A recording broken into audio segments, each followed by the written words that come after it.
최순실 이야기를 하면서 검찰에 대해서 또 여쭤보도록 할게요. 오늘 공판에서 최순실 씨가 정의사회와 자유민주주의라는 말을 했습니다. 새 정부가 탄생을 했으니까 이제 의혹 제대로 진실을 밝혀라라고 얘기를 해서요. 최순실의 큰 목소리 많은 분들이 어떻게 받아들였을지 모르겠어요. 참 옛날에 그 양심수나 정치범이 했던 이야기하고 뭐 비슷하지 않습니까? 네. 정말 양심에 따라서 그 구속된 사람들이 이제 저런 식으로 이야기를 하는데 참 최순실 씨의 지금 위치가 어떤 것인지 지금 왜 우리가 이렇게 지금 이 상황, 문재인 대통령이 지금 조기 선거를 해서 와 있는지 네. 그 이유를 본인은 잘 모르는 것 같아요. 그러니까 지금 최순실 이야기 보면 정말 국민들 입장에서 보면 참 너무 뻔뻔해도 너무 뻔뻔스럽다라는 좀 생각이 들고 지금도 저렇게 아직까지 본인이 반성하고 있지 않는 것들 네. 그리고 그동안 뭐 수차례 증인들 통해서 다 드러났지 않습니까?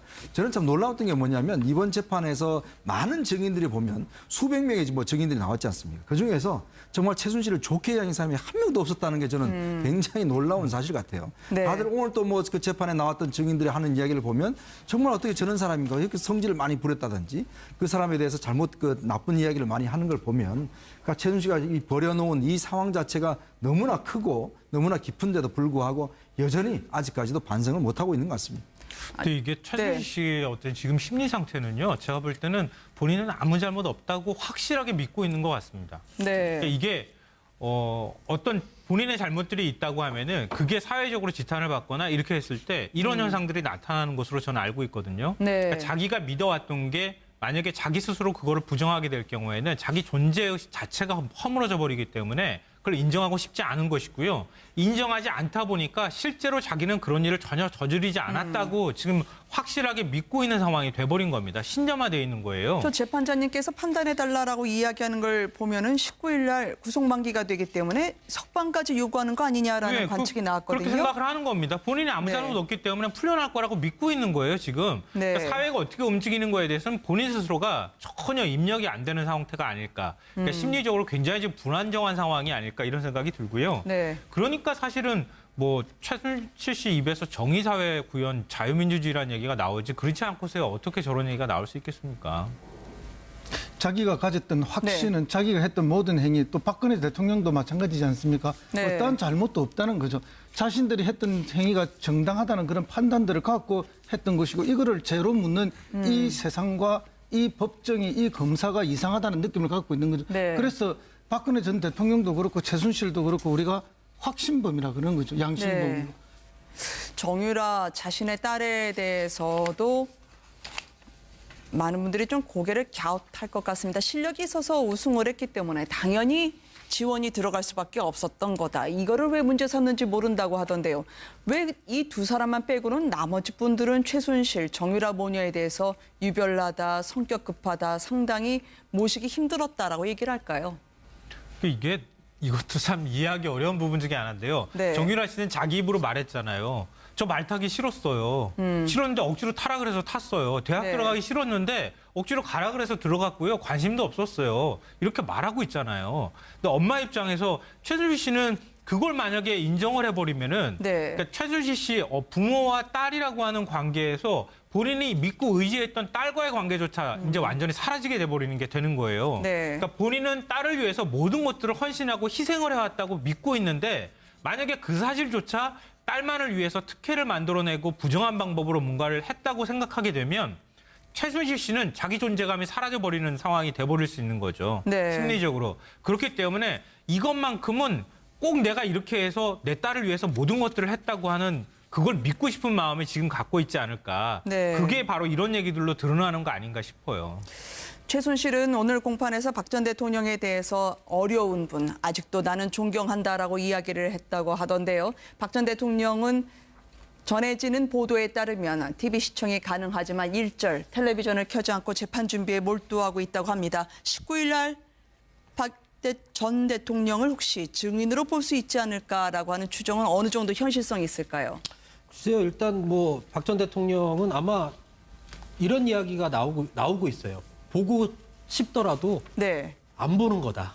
아, 텔레비전을? 지금 네. 지금 텔레비전과 신문을 자기가 네. 볼 수 있지만 지금 들리는 얘기로는 뭐 재판에 집중하기 위해서 안 본다라고 얘기는 할 수 있지만 네. 지금 아마 본인 스스로는 보고 싶지 않은 것일 수도 있다라는 분석도 나오고 있거든요. 네. 왜냐하면 이제 문재인 정부가 들어섰고 자신에게 유리한 점이 하나도 없게 된 상황을 네. 스스로 보고 인정하는 것 자체가 굉장히 절망적이고 암울할 수도 있기 때문이라는 그런 이야기까지도 나오고 있습니다. 그리고 네. 19일에 방청석 추첨한다라는 이야기도 있잖아요. 아, 박 전 대통령 재판과 관련한 방청석인가요? 네, 그렇습니다. 그만큼 지금 국민적 관심이 굉장히 큰 거예요. 네. 사실 그 법정에 선 모습을 그 전 대통령이었는데 네. 그 모습을 직접 본다는 것 자체가 한편으로는 서글프면서도 또 언제 그런 기회가 있을까라고 생각하는 네. 국민들도 있기 때문인 거죠. 16일이 2차 공판 기일이었고요. 네. 지금 앵커가 말씀하신 것처럼 이영선 행정관의 재판이 19일인데 증인 채택됐지만 박 대통령이 나올 가능성은 사실 높지 않다 이렇게 보지 않습니까? 네. 23일이 본재판입니다. 지난 2일의 첫 번째 공판 기일 때부터 변호인단, 특히 유영하 변호사 그리고 뭐 다른 변호인들이 다 보강이 됐지만 네. 지금 준비할 시간이 너무 부족하다. 그래서 사실 공소 사실 계속 부인은 하면서도 네. 시간이 필요하기 때문에 연기를 요청을 했지만 지금 받아들이기는 어려워진 것 같고요. 네. 23일 본재판에 박근혜 대통령의 모습, 전 대통령의 모습을 아마 국민들은 볼 수 있지 않을까 네. 이렇게 짐작이 되죠. 네. 정권이 바뀌어도 오히려 목소리를 더 높이는 최순실 씨 오늘 공판 소식을 전해드리고 있습니다. 간호사들이 지금 최순실 씨 모녀에 대해서 이야기한 부분이 대통령 앞에서는 그렇게 어려웠다고 하는데 하대할 수 있다고 생각되는 분들에게는 무자비하게 됐던 것 같아요. 그러니까 제가 아까 말씀드렸지만 이 최순실 씨와 한 번 접해본 사람들 또 네. 지금 이제 차원병원 같은 경우는 이제 최순실 씨가 박근혜 전 대통령이 이제 여기서 뭐 진료를 받고 했지 않습니까? 네. 근데 그 병원 비용 자체를 다 최순실 씨가 했다는 것이죠. 그리고 또 이제 아마 그 딸인 정유라도 가서 이제 치료를 받고 했던 모양인데 네. 뭐 주사를 주려고 하니까 뭐 시간이 많이 걸린다고 하니까 왜 그걸 이야기를 안 했냐고 이제 간호사한테 막 이제 따지고 했다는 거고 특히 또 성격이 이제 급해서 그 간호사들은 다 안다는 거죠. 그러니까 최순실 씨가 오기만 오면 다들 이제 서로 안 보려고 했다는 것이 이제 이미 재판 과정이나 검찰 수사 과정에 다 드러난 거 아니겠습니까? 네. 그러니까 참 두 분은 보면 이게 좀 갑질이라고 이야기를 하죠. 어디 가든지 간에 이제 본인 성격대로 하는 거. 그 특히 뭐 교수들한테도 또 가서 이제 다 본인 성격대로 이야기를 하고 네. 왜 당신이 왜 우리 딸한테 애플을 줬냐고 그렇게 교수 앞에서 선글라스를 끼고 이야기했다는 거. 그 재판장에서 또 그 이야기 나왔지 않습니까? 그러니까 그런 걸 보면 본인은 굉장히 어떤 권력의 어떤 그 심취해 있었던 것 같아요. 즉 네. 내가 박 전 대통령 권력의 핵심인데 어디 나를 갖다가 이렇게 무시하느냐 또 내 말 안 듣느냐 그런 것들이 상당히 갑질 자체가 상당히 모든 사람들에 대해서 사실 이번에 보면 재판에 증인 나온 분들 중에서 모두가 다 불리한 진술을 해서 네. 사실 최순실한테 도움될 게 하나도 없는 상황 같습니다. 사실 뭐 최순실 씨의 그 행적에 대해서는 뭐 지난번에 굉장히 많이 밝혀졌죠. 그쵸. 필요하면 돈으로 갑질을 하고 또 권력이 필요하면 권력으로 갑질을 하고 심지어는 조폭이 필요하면 조폭을 동원해서라도 갑질을 했던 그런 수많은 사례들이 나와 있는데 네. 결국 그 자체가 뭔가 하면 우리 사회의 정상적인 규범이나 상식적 틀 속에서 살아가는 사람이 아니라 오로지 특권 의식 속에서 살아가는 그런 전형적인 스타일이 아닌가.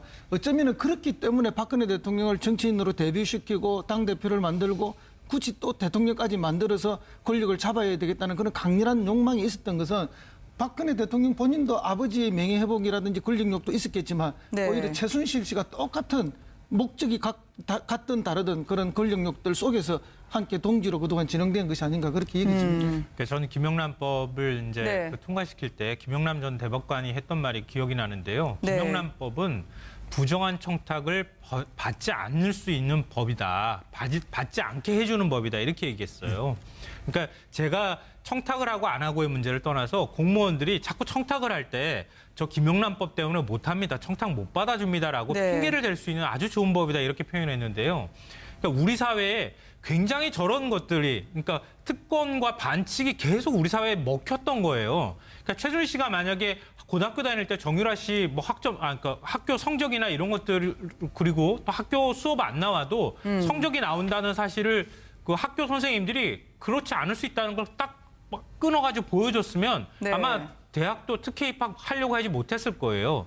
근데 그런 것처럼 이제 김영란법이 생겼으니까 저런 부정한 청탁을 하거나 누가 갑질하려고 든다거나 이럴 때 나 김용만법 때문에 이제는 못합니다. 이런 원칙을 내세울 수 있게 됐다. 앞으로 좀 우리 사회가 그런 원칙을 좀 지킬 수 있고 더 이상 그런 갑질 행태가 먹히지 않는다는 걸 이제는 좀 보여줬으면 좋겠습니다. 특검에서는 오늘 스승의 날 이런 2대 입시 비리와 관련해서 김경숙 전 학장에게 징역 5년을 구형을 했더라고요. 손바닥으로 하늘을 가릴 수 없다. 이제 정의를 바로 세우겠다라는 취지던데요. 그렇습니다. 이제 스승의 날이었는데 이 교육자 그리고 이제 교육 시스템이 이제 붕괴된 것을 좀 메우고 네. 정의를 좀 바로 세우기 위해서 엄중한 책임을 물어야 한다라고 이제 구형을 하면서 특검 측에서 밝혔고요. 네. 그 김경숙 전 학장은 이 구형을 듣고서 그 작은 탄식을 했다라고 얘기를 합니다. 하필 오늘이 또 스승의 날이었잖아요. 그래서 네. 그 뭐 손바닥으로 하늘을 가릴 수 있느냐 다시 한번 뭐 반성해보고 생각해보라라는 주문까지 했다라고 특검에서 밝혔죠. 5년이라는 구형 소식이 떨어지면서 많은 네티즌들이 지금 아마 댓글을 올리고 있는 모양입니다. 김경숙 전 학장은 지금 암 치료를 받고 있기 때문에 스트레스와 추위가 가장 큰 부담이다라고 얘기하면서 하고 장탄식을 했다고 하네요. 그렇죠. 그 공판에 있던 기자의 전언에 따르면 말이죠. 네. 이제 국회 아마 그때 청문회 때 다들 보셔서 알겠지만은 이제 국회 위증이라는 것도 굉장히 엄한 범죄입니다. 사실 그때 네. 당시에 국회에서 뭐 최순실 전혀 모른다는 뭐 증언도 했었고 이제 그렇게 하다 보니까 결국 이제 지금 재판정에서 상당히 이제 그 검찰에서 5년이라는 상당히 구형을 내린 것 같거든요. 네. 사실 이제 교육 비리라는 것 자체가 보면 이게 피해자가 여러 명이 될 수가 있습니다. 정말 우리 학생들이 보면 평생을 지금 자기 뭐 어떤 20대까지 정말 노력을 해서 학교를 가려고 하는데 결국 그 한 사람 때문에 많은 사람들이 좌절해야 되는 그런 상황 아니겠습니까?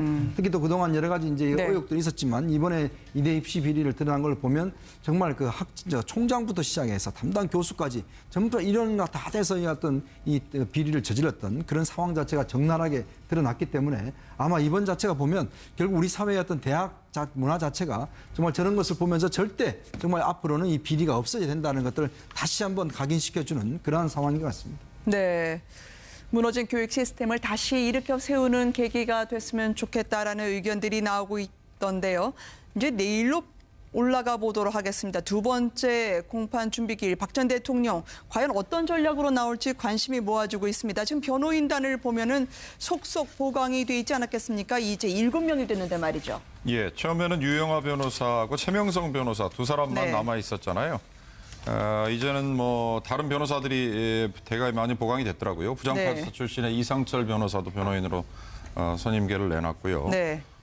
이 헌재 탄핵 심판 때 참여했던 이중환 변호사가 속해 있는 법무법인도 이중환 변호사 외에 정장현, 위재민 이 변호사들을 네. 합쳐서 법무법인이 같이 나섰습니다. 네.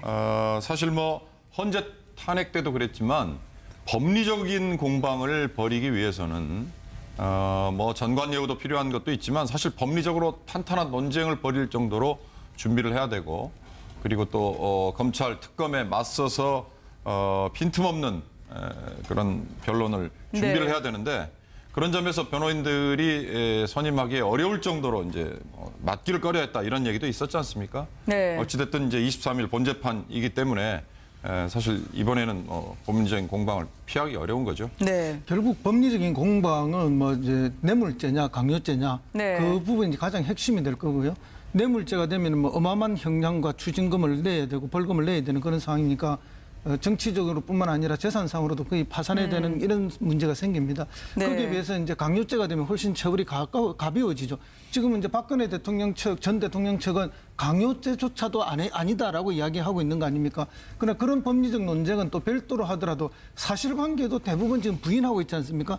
그 부인하는 전략으로 가지만 그것은 아무리 부인을 해도 이미 증거와 증인이 너무 많이 나와 있기 때문에 쉽지 않을 것으로 보입니다. 네, 뭐 이제 그동안에 이제 박근혜 전 대통령이 정치 재판을 하고 있다 이런 얘기 많았는데 이제는 네. 진짜 법리적인 부분에서 좀 철저히 준비해서 법리 재판을 했으면 좋겠습니다. 네. 뭐 이런 게 나라다라고 보여주겠다고 하는데 아마 재판부도 이런 게 사법정의다라고 보여주려고 준비하지 않을까 합니다. 최순실 이야기를 하면서 검찰에 대해서 또 여쭤보도록 할게요. 오늘 공판에서 최순실 씨가 정의사회와 자유민주주의라는 말을 했습니다. 새 정부가 탄생을 했으니까 이제 의혹 제대로 진실을 밝혀라라고 얘기를 해서요. 최순실의 큰 목소리 많은 분들이 어떻게 받아들였을지 모르겠어요. 참 옛날에 그 양심수나 정치범이 했던 이야기하고 뭐 비슷하지 않습니까? 네. 정말 양심에 따라서 그 구속된 사람들이 이제 저런 식의 이야기를 하는데 참 최순실 씨의 지금 위치가 어떤 것인지 지금 왜 우리가 이렇게 지금 이 상황, 문재인 대통령이 지금 조기 선거를 해서 와 있는지 네. 그 이유를 본인은 잘 모르는 것 같아요. 그러니까 지금 최순실 이야기 보면 참 국민들 입장에서 보면 참 너무 뻔뻔해도 너무 뻔뻔스럽다라는 좀 생각이 들고 지금도 저렇게 아직까지 본인이 반성하고 있지 않는 것들 네. 그리고 그동안 뭐 수차례 증인들 통해서 다 드러났지 않습니까? 저는 참 놀라웠던 게 뭐냐면 이번 재판에서 많은 증인들이 보면 수백 명의 뭐 증인들이 나왔지 않습니까? 그중에서 정말 최순실을 좋게 여긴 사람이 한 명도 없었다는 게 저는 굉장히 놀라운 사실 같아요. 네. 다들 오늘 또 뭐 그 재판에 나왔던 증인들이 하는 이야기를 보면 정말 어떻게 저런 사람인가 이렇게 성질을 많이 부렸다든지 그 사람에 대해서 잘못 그 나쁜 이야기를 많이 하는 걸 보면 그러니까 최순실가 이 버려놓은 이 상황 자체가 너무나 크고 너무나 깊은데도 불구하고 여전히 아직까지도 반성을 못하고 있는 것 같습니다. 근데 이게 최순실 씨의 어떤 지금 심리 상태는요. 제가 볼 때는 본인은 아무 잘못 없다고 확실하게 믿고 있는 것 같습니다. 네. 그러니까 이게 어떤 본인의 잘못들이 있다고 하면은 그게 사회적으로 지탄을 받거나 이렇게 했을 때 이런 현상들이 나타나는 것으로 저는 알고 있거든요. 네. 그러니까 자기가 믿어왔던 게 만약에 자기 스스로 그거를 부정하게 될 경우에는 자기 존재의식 자체가 허물어져 버리기 때문에 그걸 인정하고 싶지 않은 것이고요. 인정하지 않다 보니까 실제로 자기는 그런 일을 전혀 저지르지 않았다고 지금 확실하게 믿고 있는 상황이 돼버린 겁니다. 신념화되어 있는 거예요. 저 재판장님께서 판단해달라고 이야기하는 걸 보면은 19일 날 구속만기가 되기 때문에 석방까지 요구하는 거 아니냐라는 네, 관측이 나왔거든요. 그렇게 생각을 하는 겁니다. 본인이 아무 네. 잘못 없기 때문에 풀려날 거라고 믿고 있는 거예요, 지금. 네. 그러니까 사회가 어떻게 움직이는 거에 대해서는 본인 스스로가 전혀 입력이 안 되는 상태가 아닐까. 그러니까 심리적으로 굉장히 지금 불안정한 상황이 아닐까 이런 생각이 들고요. 네. 그러니까 사실은 뭐 최순실 씨 입에서 정의사회 구현 자유민주주의라는 얘기가 나오지 그렇지 않고서야 어떻게 저런 얘기가 나올 수 있겠습니까? 자기가 가졌던 확신은 네. 자기가 했던 모든 행위 또 박근혜 대통령도 마찬가지지 않습니까? 네. 어떠한 잘못도 없다는 거죠. 자신들이 했던 행위가 정당하다는 그런 판단들을 갖고 했던 것이고 이거를 죄로 묻는 이 세상과 이 법정이 이 검사가 이상하다는 느낌을 갖고 있는 거죠. 네. 그래서 박근혜 전 대통령도 그렇고 최순실도 그렇고 우리가 확신범이라 그런 거죠. 양심범. 네. 정유라 자신의 딸에 대해서도 많은 분들이 좀 고개를 갸웃할 것 같습니다. 실력이 있어서 우승을 했기 때문에 당연히 지원이 들어갈 수밖에 없었던 거다. 이거를 왜 문제 삼는지 모른다고 하던데요. 왜 이 두 사람만 빼고는 나머지 분들은 최순실, 정유라 모녀에 대해서 유별나다, 성격 급하다, 상당히 모시기 힘들었다라고 얘기를 할까요? 이것도 참 이해하기 어려운 부분 중에 하나인데요. 네. 정유라 씨는 자기 입으로 말했잖아요. 저 말 타기 싫었어요. 싫었는데 억지로 타라 그래서 탔어요. 대학 네. 들어가기 싫었는데 억지로 가라 그래서 들어갔고요. 관심도 없었어요. 이렇게 말하고 있잖아요. 근데 엄마 입장에서 최순실 씨는 그걸 만약에 인정을 해버리면은 네. 그러니까 최순실 씨 부모와 딸이라고 하는 관계에서